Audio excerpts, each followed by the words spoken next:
내가 어떤 선수는 도와줄 수 있고 내가 어떤 선수는 도와줄 수 없는 구분. 유도를 하는 것에 따라서 질이 높아지구나는 걸 저는 느꼈죠. 여러분 그럴 수도 있지. 다 이 얘기만 하지 이 과정을 어떻게 극복해야 되는지는 사실은 안 가르쳐요.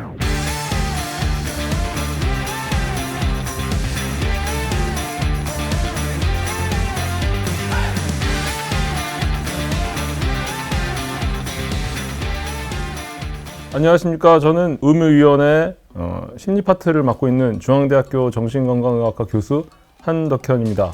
오늘 이 자리에 평소에 제가 존경해 마지 않는 전 롯데자이언츠 감독님, 우리 스포츠 심리학계 야구계 어떤 선구자 혼의 감독님을 모셨습니다. 안녕하세요. 저는 롯데자이언츠 감독 허문입니다. 한덕인 선생님이 전화가 와가지고 그 감독 한번 해볼 생각 없나요? 바로 달려 나왔죠. 너무 감사한 분이죠, 저한테는요. 사연을 얘기하면 저희가 한 4개 더 찍어야 돼요. 인생 스토리가 담겨있기 때문에.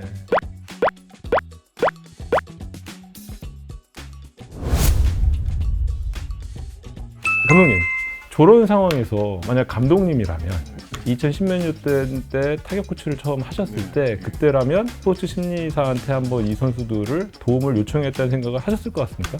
그때는 저도 안 했을 것 같아요. 근데 키움 있을 때 그때 같았으면 했을 것 같아요. 어떤 변화가 있길래 그때는 안 하고 지금은 하실 건가요? 그때는 몰랐던 것 같아요. 마음의 상처라는 거. 눈에 안 보이잖아요, 우리가 보면요. 그죠? 우리는 그냥 극복을 하려고 하는 거예요. 혼자라든지 아니면 연습으로. 그때 이제 키움에서는 조금 알았던 거죠. 제가 이거는 할 수 없는 부분이라고 알았고, 그래서 마음의 상처를 빨리 치유를 해야 된다. 요게 스포츠 심리의 핵심이라고 저는 할 수 있어요. 내가 어떤 선수는 도와줄 수 있고 내가 어떤 선수는 도와줄 수 없는 구분. 현장에서 그것들을 알게 해주는 게 직접적인 스포츠 심리의 어떤 본론이라고 저는 할 수 있는 거고요. 그리고 모든 코치님이나 모든 감독님이 스포츠 심리를 다 적용해야 된다고 저는 생각하진 않아요. 하지만 이게 이런 도움이 가면 선수들이 이런 도움을 받는 거고, 어디까지 이제 도움을 요청하고 어디까지 내가 하고 거기에 대한 경계만을 아는 것도 현장에서 쓸 수 있는 스포츠 심리의 직접적인 정의가 아닐까, 그런 생각이 듭니다. 제가 한 프로야구 팀 4개 팀을 돌아다녔는데 그 중에 10%의 선수는 다 똑같은 문제를 가지고 있습니다. 어떠세요? 맞아요. 야구장 나갈 때 유니폼 입기가 싫거든, 사실은. 다른 사람들 나를 쳐다보는 것 같고, 안 쳐다보는데 생각이 막 들어오는 거예요. 막 내가 저기 못 던지면 어떤 상황이 일어날까. 근데 그게 연습으로는 막 극복할 수가 없거든, 사실은. 입스의 정의는 갑작스러운 퍼포먼스의 저하예요. 그 해결책을 어떻게 하려고 하냐면 무수히 많은 연습으로 그걸 다시 되살리자. 아주 단순한, 물이 위에서 밑으로 흐르니까 밑에서 위로 하면 흐르는 물을 되담을 수 있겠다, 거의 그런 논리거든요. 심리적인 입스의 정의는 뭐냐면 코디네이션, 조화 능력의 깨짐이 어떻게 보면 입스의 정의인 것 같아요. 예를 들면 우리가 노래를 부르는데 나리 나리 개나리 이렇게 부르잖아요. 근데 입스가 되면 어떻게 되냐면 나리 나리 개나리 이 빼따다 불고 이렇게 된단 말이죠. 얘는 나리나리 개나리를 다 부를 수 있는데 이 박자나 리듬 자체가 다 깨져버리는 거예요. 근데 그게 왜 깨져? 엄청나게 많은 이유가 있죠. 뭐 더 세게 던지려고 자기가 뭐 파워 포지션에서 힘을 더 줬다든지, 아니면 한 번 실수를 했는데 그 실수를 안 하기 위해서 불필요한 동작을 해버린다든지.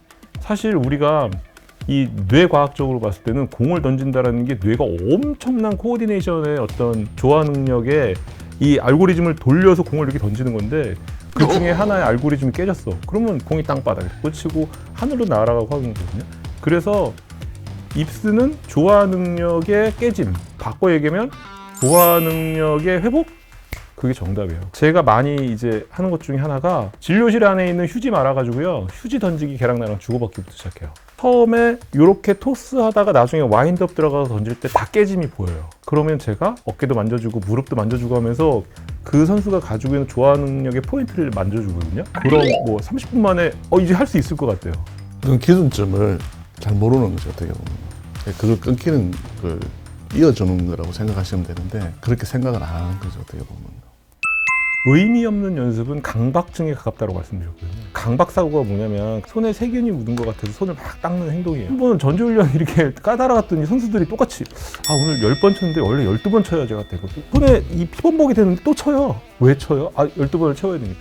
저 강박사고인데 거의.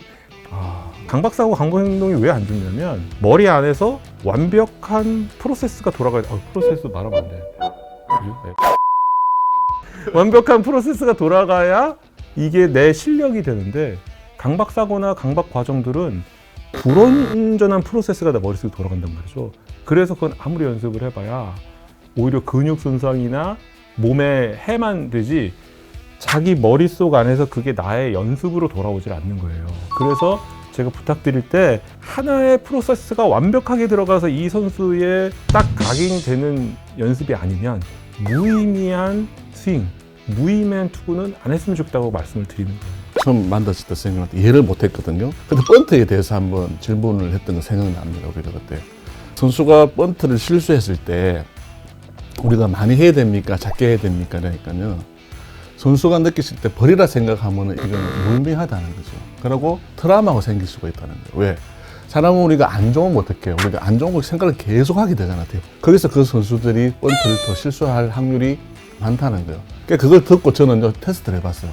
상무 갔을 때, BP 할 때 번트 딱 돼도 실수하더라도 말 안 하고 그렇게 지내왔거든요. 진짜 번트 성공률이 한 90% 이상이 되더라고요. 이런 거구나.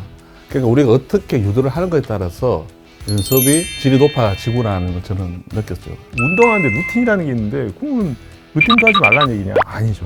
루틴은 제가 아까 얘기한 뭐냐면 나의 스윙이면 스윙, 투구면 투구가 사전에 그게 이루어지기 위한 큐를 만드는 거예요. 우리 연습을 하는 이유는 뭐냐면 그 동작이 더 빠르고 정확하게 나오기 위해서 연습을 하는 거거든요. 그래서 루틴은 내 생각의 프로세스가 더 완벽해지게 하기 위해서 하는 나의 행동들. 강박사고는 내 사고들이 불안하니까 빨리 한번 그냥 빈 회로를 계속 돌리는 행동들. 그게 강박행동, 강박사고라고 보시면 돼요. 공황장애하고 입사고 비슷한 점은 조화 능력이 깨진다는 거예요. 근데 공황장애는 더한 게 숨 쉬는 코디네이션이 깨지는 거예요. 내가 하면 숨 못 쉬는 것처럼 느껴져요. 근데 옆에서 볼 때도 이 사람 숨을 잘 쉬고 있거든요. 근데 내가 어떤 지각하는 것 자체가 숨을 못 쉬는 것처럼 느껴져서 숨을 못 쉬니까 얼마나 죽을 것 같아요. 공포가 물밀듯이 밀려오잖아요. 그다음에 가슴, 심계항쟁에서 가슴이 팍 빨리 뛰는 것 같아요. 근데 처음에는 같아요 하는데 나중에는 진짜 빨리 뛰긴 해요, 진짜.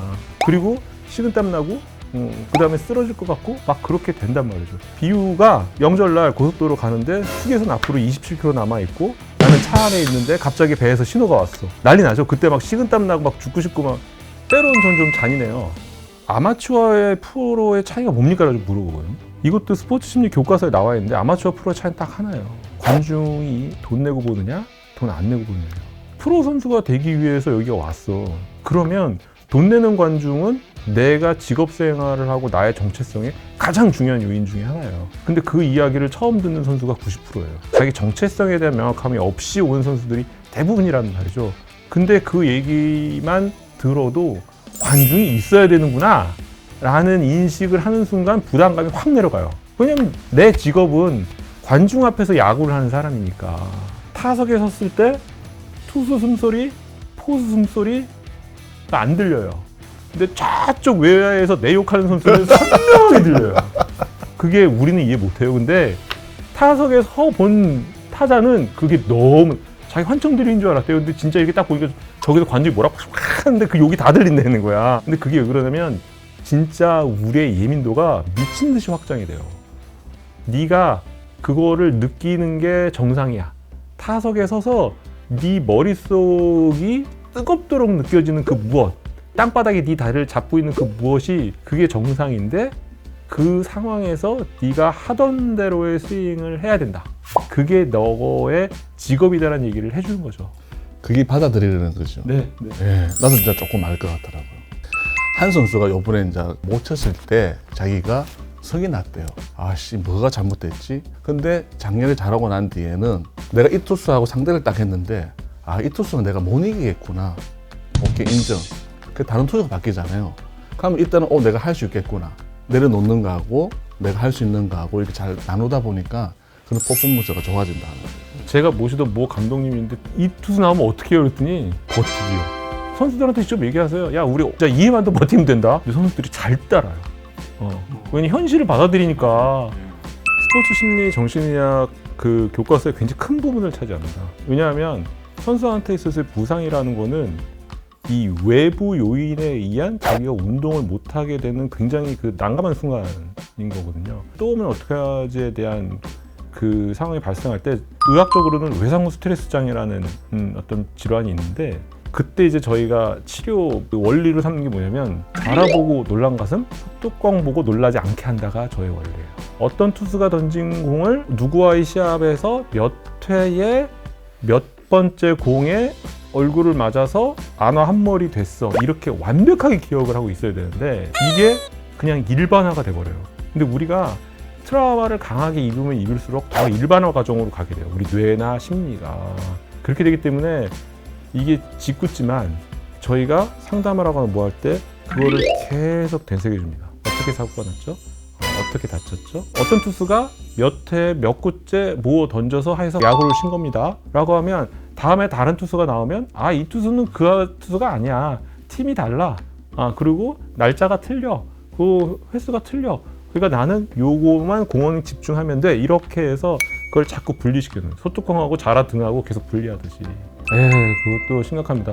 그래서 부상을 입힌 선수에 대한 과정도 상당히 중요해요. 왜냐하면 이 고의로 상대편 선수를 다치게 하는 것보다는 운동을 하다가 나오는 사고들이 있어요. 사실은 가해자 피해자라는 표현 자체도 저는 안 썼으면 좋겠거든요. 운동하다가 그냥 공 던진 투수, 공 맞은 타자 이렇게 가야지. 어쨌든 이 던진 투수는 외상후 스트레스 장애를 피해 입은 선수만큼 똑같이 느끼고 있는 거예요. 그래서 그것도 똑같이 언제까지 야구를 쉬는 게 네가 상대방이 야구를 못하는 거에 대한 사과를 하는 거고, 그 다음 너는 뭐를 던지는 거, 이런 과정들이 있어요. 그래서 그 과정들을 통해서 복귀 프로젝트를 따로 구단에서 가동을 해야지, 안 그랬다가는 혼자 생각하고 혼자 그 과정들을 마련하고, 왜냐하면 주변에서 해주는 게 야 괜찮아, 좋아질 거야, 야 야구하다 보면 그럴 수도 있지, 다 이 얘기만 하지 이 과정을 어떻게 극복해야 되는지는 사실은 안 가르쳐 준단 말이죠.